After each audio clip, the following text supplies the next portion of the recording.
I'm going to go over the parts for Monday's workout. So some of these movements are a little bit just newer, so I just like to go over how I like to teach them. So it's going to be 4 parts, or 3 parts. So we're going to start with the 60 seconds of just our jumping jacks, right, or cardio of your choice, run in place, whatever it is. And then AR sequence number 1, so your bear crawl, Spider-Man reach, finish all those rounds.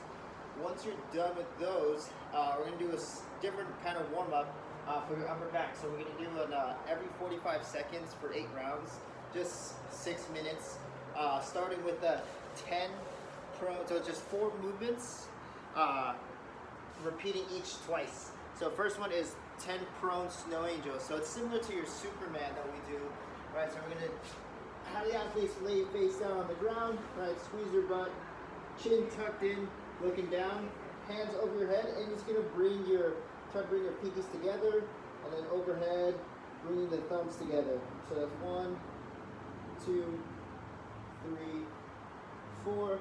Right, so 10 of these, so you should feel this in their shoulder blades, right, their upper back, and then they can rest for the rest of the 45 seconds. Last one is gonna be a push-up to down dog. So from your push-up position, all right, make sure that you're keeping your core braced. All right, push those shoulders through the ground into your down dog. 1, then back. So make sure those shoulders stay active. So we don't want them to relax. Push to the ground. 2, right? 3, get as much as you can. Get those heels flat to the ground. 4, so we're gonna go 10 of those. You got 45 seconds to get through those. All right, next one, we're gonna go into third one, tall kneeling snow angel. So same position. Same movement I mean, but different position. So this is your tall kneeling position. So on your knees, butt is squeezed. Right, try to keep those ribs down as you do the snow angel. So again, thumb to thumb, bring them behind you, pinky to pinky, thumb to thumb. So we want to avoid, right, too much arch, too much rib flare, right? Try to keep those ribs down. 10 of these. And then last one is, so fourth one, bear crawl. So bear crawl shoulder tap. So from your bear crawl position, different bear crawl, dig your toes in the ground, knees you're gonna just hover like an inch off the ground, push through the ground with your shoulders, and then from here, you're gonna do your shoulder tap. So just 10, so just 5 each side, 2, 3, 4, try to keep those knees low so your butt doesn't come up, right? Here, back nice and flat. That's 1 round, so that would make 4 rounds, so you're just gonna repeat that twice. So go back to your prone, snow angel, right, and then repeat to your push it to down dog, right, just go through that sequence twice. Take a small rest, then we're gonna go more specific stuff for the workout. So we're gonna do 4 rounds for quality. We're gonna do dead stop Russian swings, so demo that in a second, and 10 dead stop Russian swings, 12 Cossack squats, so that's 6 per side, and then 6 either with the bar. If you have a barbell, we're going to do 6 strict press with accentuated eccentric, or 12 if you have a single arm, but same deal. All right, so starting with your dead stop. All right, so once we get done with the extended warm-up, we're going to do 2 parts for the 1 strength piece for quality, and then 1 metcon at the end. So for the strength piece, we're going to do 10 dead stop Russian swings, right, to warm up the hips for our box jumps later. We're going to do 12 Cossack squats, so that's 6 on each side, and then either 6 or 12 strict press with an accentuated eccentric, depending on if you have a barbell or a dumbbell / kettlebell. So starting with your dead stop swings, it's a different movement than Russian swings. Might be a little tricky for some people, but I think it's very valuable to warm up the hips for doing something explosive like a box jump. So you're gonna set up behind your bell, right? So hands on your knees, you're gonna slide them down, or hands on your hips, slide them down to your knees, pushing your butt back. So nice flat back, right? Here, hands towards the bell, so it's in front of you. Make sure it's in front of you to load your lats up a little bit. You're gonna pull your shoulders back, right? So imagine trying to squeeze your hand between your armpit.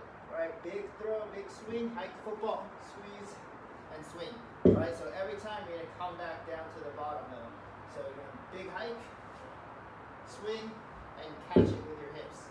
Right, so it's 1 swing, right, strong strong hinge, strong plank at the top, and then as it comes down, you're just gonna catch it with your hips. So this is 1, 2, 3.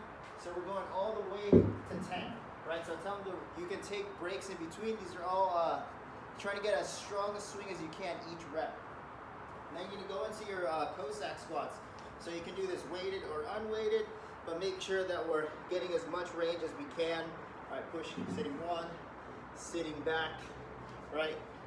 Good thing to try to instruct, making sure that the knees don't come too far forward. So they're just make sure that they're keeping their weight through their heels and through their toes. So chest stays up the whole time. All right, 12 each arm, or 12 each leg rather, or 6 each leg rather, sorry. And then last one is accentuated strict press. So you can do it with a dumbbell, or if you're doing the dumbbell or kettlebell, 6 each arm, right? Barbell is gonna be 6 total. So you're gonna press up like a normal press, but you're gonna do 3 seconds on the way down. So 1, 2, 3. Think about pulling your elbow down to the ground, and then again, pressing up. 2, 3, down, up, 1, 2, 3. So view from the side, making sure that their butt is squeezed, ribs are down, pressing up, and then slowly 1, 2, 3, up, 2, 3. Good. So just reinforcing a strong overhead position to make sure that they can control that on the way down. So when we add in a faster movement later, they'll be nice and warmed up. So it's going to be 3 to 4 rounds for quality, depending on the time. So it's going to be an 8-minute time cap. It's not meant to be super fast. It's not meant to be like an AMRAP, but it'll just keep things moving a little more smoothly. All right, and then we're going to be ending with a 12-minute AMRAP of 12-minute AMRAP, 6 single arm snatches with your left hand, then 6 box jumps at your 24, 20-inch height, and then 6 single arm snatches with your right, and then 12 pike push-ups. So that'll constitute 1 round. So it's going to be some hinge work and then some overhead stability work with your pike push-ups. All right, so remember, so it's going to be 6 arm snatches, right? If you're doing it with the kettlebell, think about pulling it down in front of your face, loading up your hips, right? So if you're doing it with the dumbbell, also you can just start from the ground, right? 2, back down to the ground, 3, right? And then you go 6 box jumps to break up the snatches, and then you go 6 snatches with your other hand, and then you got your 12 pike push-ups. So overhead is going to be pretty tired from the snatches and the pike push-ups, so the box jumps will actually be your break, so to speak. So 12 minutes, I would say people would get around 4+ rounds, right? I think the pike push-ups will really slow them down towards the end. So let me know if you have any questions.